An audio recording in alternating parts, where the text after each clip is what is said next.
Hello friends, I hope you're doing well. Thanks for being here and happy first day of Bookmas. This is going to be posted on December 1st, so yay, I hope that you're excited and I hope you'll come back tomorrow for more videos. And this video is a continuation of my last video. It's basically just me trying to finish my fall TBR before December 1st. So as of the start of this video, I have 9 books left on my TBR. My next read is going to be From Blood and Ash by Jennifer Armentrout. I'm really excited about this one. All I know about this is a romantasy, and one of my best friends gave this to me because this is her favorite fantasy series of all time, which is a lot of hype. And this has been on my TBR for a little while and I really need to read this. So I'm gonna be reading this one next and we'll see how many others I get to in this video. I wanted to update on From Blood and Ash because I think I'm going to finish it today. I have about 4 hours left in the audiobook, so I hope to finish it. And I'm really liking it so far. There are a lot of stereotypical fantasy tropes. The main character is just so demure and small and weak, but she's secretly a trained assassin. Or she's not an assassin, but she can fight and she like kills people. She has to pretend she can and all this stuff. But I am eating it up. I really like it. It's very action-packed. And I've been listening to the graphic audio. I didn't realize that they had a graphic audio or that I was listening to it. And it's so good. I've been going back and forth between physically reading it and audiobooking it, but I have really been loving it. I'm going to be finishing it today, and then I don't have any other audiobooks for any of the other books on my fall TBR. So I don't know what I'm going to read after this. I mean, I know what I'm going to physically read after this, but I don't know what I'm going to audiobook, so we'll have to see. I did just finish From Blood and Ash by Jennifer Armentrout today, as I predicted. I think I rated this movie 4.5, 4 stars. I loved this. Essentially, the main plot of this book is our main character, Poppy, is the chosen maiden, which is basically she's chosen by the gods to be a gift to the gods. It's super rare. I don't really understand, but basically she has to be completely protected because at a certain time the queen is gonna ask her to come to the capital and she has to complete this ascension that some people get to do and not all, and then you basically become immortal. It's honestly super confusing and I don't feel like it was fully explained in this book, and then the way it ended, it got even more confusing. This is a romantasy. So enter Hawk. Hawk is her personal guard, and I can't even say anything else about this because I don't want to spoil anything, but there's like sort of vampires, sort of evil creatures. The main conflict of this book is she's constantly being punished because as the maiden, she's not allowed to speak to other people. She's not allowed to do all these things because she has to live her life being worthy of the gods. And the gods have to deem her worthy, so the Dutch and the Duchess of her town basically just look over her and dictate everything she does with her life, and she gets severely punished in a bad way when she's deemed stepping out of line of one of these things. So that's kind of an ongoing conflict. And then another ongoing conflict is the Craven, I think, and they are basically just these evil monsters that were people, and then the people get this curse and then they turn into Craven. And so the Craven keep attacking the castle. She sneaks out, she fights, and that's essentially it. I'm not here reading this book to reinvent the wheel. It's a classic romantasy and I really had fun reading it, and the graphic audio was so good. I would definitely recommend. Paths will never cross again, and that's the way you wanted it. You never could care less about the way we ended up. We swim in different circles now. I saw your tracks in snowy ground and didn't want to follow them as you fell off the earth. Sightings few and far. Another reading update. I finished Irish Fairytales, Myths and Legends, and I don't really know how I'm gonna rate this. I think I'm going to not rate it just because it's a collection of fairy tales. It's not one large story, so I don't really know how I would rate that. It was fun, it was whimsical, it was entertaining. There were a lot of Irish versions of fairy tales that we know and love. Once you read this book, every single one of these little images relates to one of the stories. So like there's a story about mermaids that had a special cap that allowed them to grow legs and be on land. And then this was one, there was about a special salmon that if you ate it, then you got all the wisdom and all the knowledge in the world. This one was about a king that lost his wife, and he had, I think, 4 children. And his new wife was very jealous of his love for his children, so she turned all the children into swans. Yeah, I'm not going to rate this, but I'm glad I read it. I'm glad I have a little bit more of Irish history and lore. I don't remember if I mentioned this earlier or not when I finished From Blood and Ash, but I am going to be reading Anxious People by Frederick Bachman next. I have started this. I'm on page 42, and I've been liking it so far. I feel like his books always are a bit of a slow start for me, so essentially the main plot of this is there's a bank robber robbing a bank. It's a cashless bank. So the bank robbery is unsuccessful, and then they are evading the police, and they stumble upon this open apartment that is being toured. It's an open house. And then all those people in the apartment essentially become hostages. You're going back and seeing the hostage situation unravel from the beginning, and then you're also watching the police interview the hostages once they're not hostages anymore. And the main thing is the bank robber lets all of the hostages go, and then the bank robber disappears, and they have no idea what happened to the bank robber, so they're trying to find them.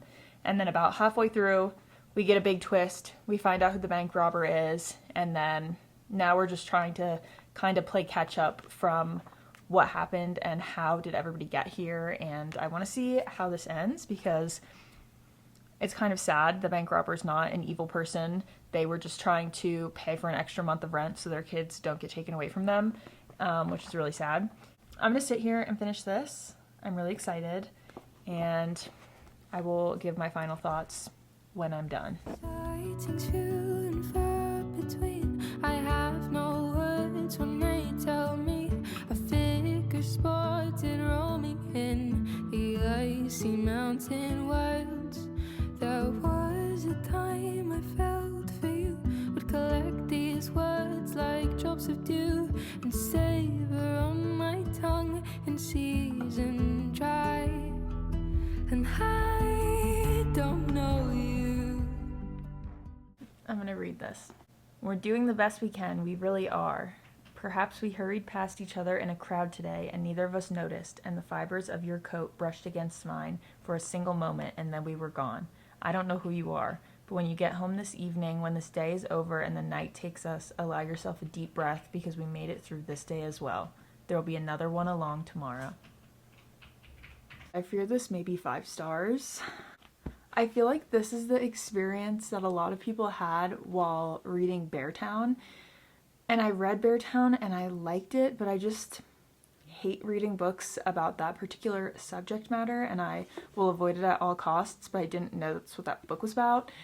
And so I didn't finish the series, and I did really like his writing and I appreciated it, but I just didn't have that feeling that I think a lot of people have with his books because his writing is so beautiful and the way that he describes human emotion and human experiences is just so beautiful and so relatable. And I just think I missed out on that in Beartown, and I full throttle got that in this book. You're getting so much here. There's the dynamic of a father and son, the 2 police officers on the bank robber case. It's just them each wanting to talk to each other and talk about their emotions, but they just don't know how, and it's been a lifetime of not doing it and they don't know how to start. So it's just the little things they say when really they mean something way deeper, and they're just trying to tell each other that they care about each other and they're there for each other. And there's Annalena and Roger, who are an old married couple. They're both retired. They're trying to find out what their relationship is about now that their kids are grown, they're not working anymore. What is their life about and what is their purpose? I would really, really, really recommend this, and it was so funny. there were so many parts that I was audibly laughing. And when the bank robber goes in the bank and the girl goes, "This is a cashless bank, like what are you doing?" And she's like, "That doesn't even look like a real gun." And it's just so funny because it could be so dramatic and scary, because objectively those things are, but then it's just hilarious because it's like, yeah, somebody's coming in with a gun that looks fake to a cashless bank, and this girl's like, "What are you doing?" And they just keep saying this is the worst bank robber in the world. And just, the hostages aren't scared of the bank robber because it was an accident, and the bank robber doesn't know what's going on, and they're just like, the hostages are giving the bank robber advice on what they should do, and they're like, "You should probably make a demand." So then, because the police are confused, because if you're holding us hostage, you need to be giving the police demands to let us go. And they're just like, "Oh yeah, I should probably do that. Could we get pizza?" And it's just so funny.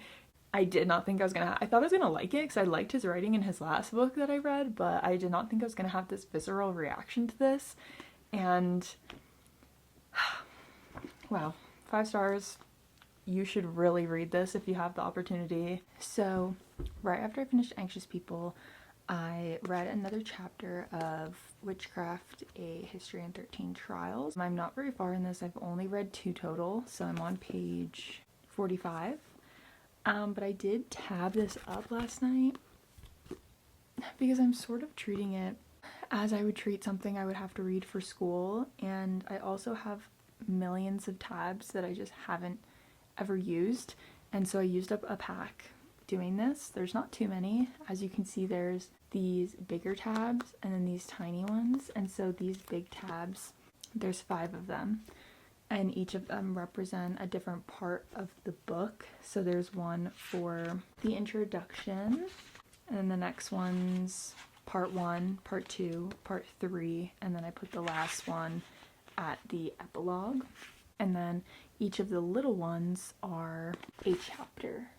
So if I ever want to flip and find one, I can do so easily, especially with these larger ones. I have been flipping back and forth to the introduction and different parts to take notes and stuff before the parts. So that's my reading update with this.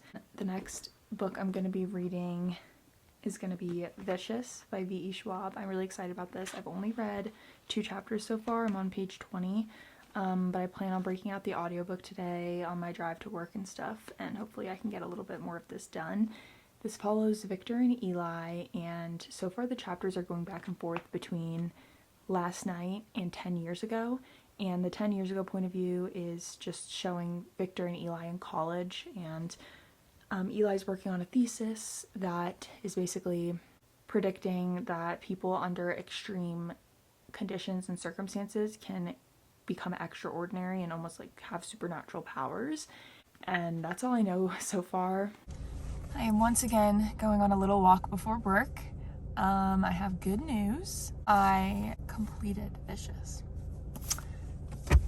No, there's no B-roll of me reading it because I listened to the whole thing yesterday. It was so incredible. I rated it 5 stars. It was so atmospheric. Like, the whole book feels like you're in a dark and gloomy room in the fall, in nighttime. The premise of this is basically like if superheroes were evil, which I said that to Matt and he said, "So that's just a villain."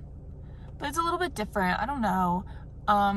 So basically Victor and Eli are working on this thesis for school about how EOs, extraordinaries, can be made, which is basically when a person goes through a deeply traumatic near-death experience, they can like gain special powers. And so they're testing this out on themselves, like trying to kill themselves to have this happen to them. And they both get their own special powers. And then Victor gets framed for murder, goes to jail. Eli basically realizes that the EOs are evil, they shouldn't exist, so he's hunting them and he's trying to kill them all. And there's flashbacks between the past and the present is 10 years later, Victor got out of jail and he's looking for Eli. And the past is them in school, them turning into EOs and all of that. And I just really, really liked the story. The pacing was really good. And I loved it. I'm sad I didn't get to physically read like any of it, but I definitely would like to reread it, I think before I read the second one. And now I'm at the park and it's freezing and I didn't want to wear my puffy jacket, so I'm wearing a sweatshirt under this fleece, which I will probably regret because it's 30 degrees. But I'm gonna go on a little walk. I just got Bury Our Bones in the Midnight Soil by V.E. Schwab on audiobook. I don't know if that's what I'm gonna read next, but I think I'm gonna listen to it just for the entirety of the walk, and we'll see if it piques my interest. If not, I have another one I think I might want to read next. But we're gonna start with Bury Our Bones in the Midnight Soil, keep riding the V.E. Schwab train, and see if this one piques my interest in the 45 minutes or however long I'm walking. So I'm excited. The sun looks beautiful in the mountains. It's gonna be a good day. We're nothing but myths now that neither of us believe in.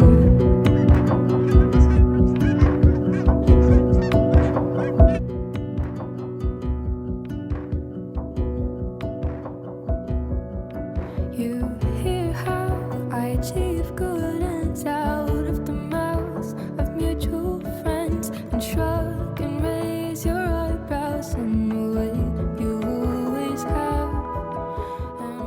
So as you've seen, I stopped reading Bury Our Bones in the Midnight Soil, and I've started reading The Curse in Our Veins. And there's not a real reason for this. I just kind of lost interest in Bury Our Bones in the Midnight Soil, and it is such a thick book. It was a little bit intimidating. So I picked this one up. Honestly, if we're being transparent here, I picked this up intending to read 50 pages and then allowing myself to DNF it because I just assumed I wouldn't like it for some reason. But I'm on page 112 and I've been really hooked and really liking this. Essentially, this follows twin sisters Adela and Veronica. They find out their grandmother was a witch and they become really obsessed with witches. And so they start visiting this witch in their town, and she basically tells them that they're witches and that there's this curse in their family that skips a generation that their grandmother had that one of the twins is going to have. And we can kind of see which twin this is already. She wants to use her magic for revenge and for dark reasons. Yeah, but I'm really liking it so far. It's been honestly a pretty quick read, and I'm looking forward to seeing where this goes. When someone last saw my movements, a shadow treading through the willows in the forest line. Messages that reach our ears are met with an indifference. I never thought I wouldn't care about you, but here we are. I finally finished The Curse in Their Veins. I have had less than 100 pages left in this book for like the past 3 days, and I really thought I was gonna finish it 2 days ago and then yesterday, and then I finally finished it today, but it was also Thanksgiving, so give me a pass. I was busy. This book was probably my biggest surprise of this video and the part 1 last video. I really, really loved this. This follows Veronica and Adela, they're twin sisters, and they basically become obsessed with witchcraft, and they find out that their grandmother was a witch and it runs in their family, and so they start practicing witchcraft. They learn more about it, and they find out that there's this curse in their family that skips a generation. So their grandmother had the curse, and now Veronica has the curse. And so this book is about them trying to break this curse and also coming into their own in the witchcraft that they've been learning and what that means for them differently, because they're always comparing each other because they're twin sisters, but their personalities and their approach to magic is very different. This is self-published, so I don't know anybody that's spoken about this book. It has very few reviews on Goodreads, but I love this so much. And if you're a witchy girl and you're into witchy books, I would really, really recommend this.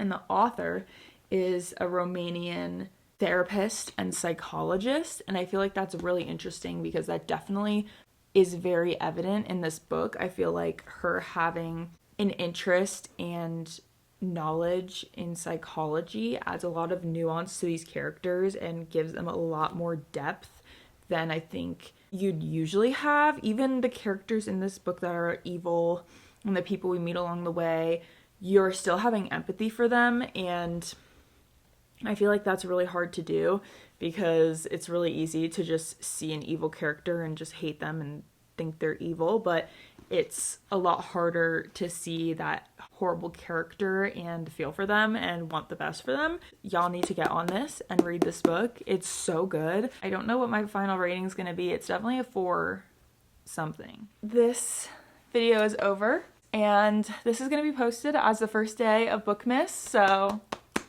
yay for Bookmas. I finished 5 books in this video, which is crazy. There's only 4 books remaining on my TBR, but I have decided I'm going to be DNFing Tender as the Flesh.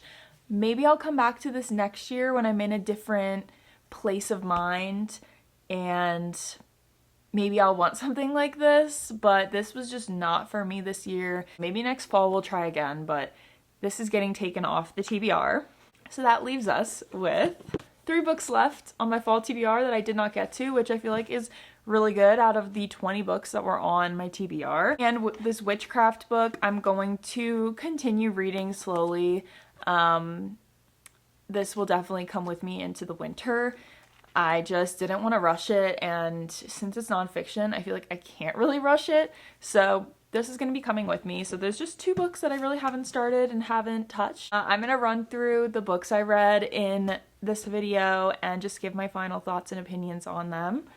The first book I finished was From Blood and Ash by Jennifer Armentrout. I think I settled on a 4 stars for this rating.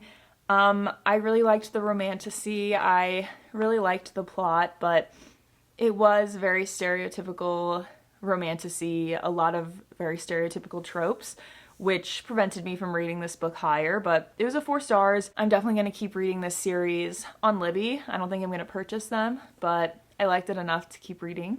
The next book I finished was Vicious by V.E. Schwab, and this was our first 5-star of the video. I loved this so much. I loved the atmosphere, I loved the characters, and I loved the plotline.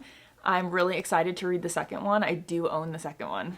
The third book I finished, Irish Fairytales, Myths, and Legends. As I said, I'm not rating this just because it's a bunch of short stories. I don't really know how to rate it, but I'm glad I read it. It was very whimsical. It was very fun, and I got this when I was over in Ireland, so I'm glad to have a little bit of the lore.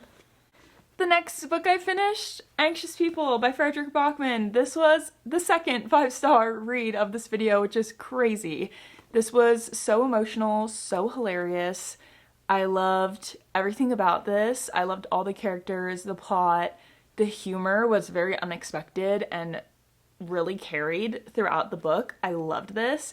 And even the little twists were enough to keep you on the edge of your seat, even though it definitely isn't like a mystery thriller. I guess it could be a mystery, but amazing. And then the last book, which I just talked about, The Curse in Their Veins. This one really surprised me. I think I'm gonna settle on a 4.25. I really, really liked this.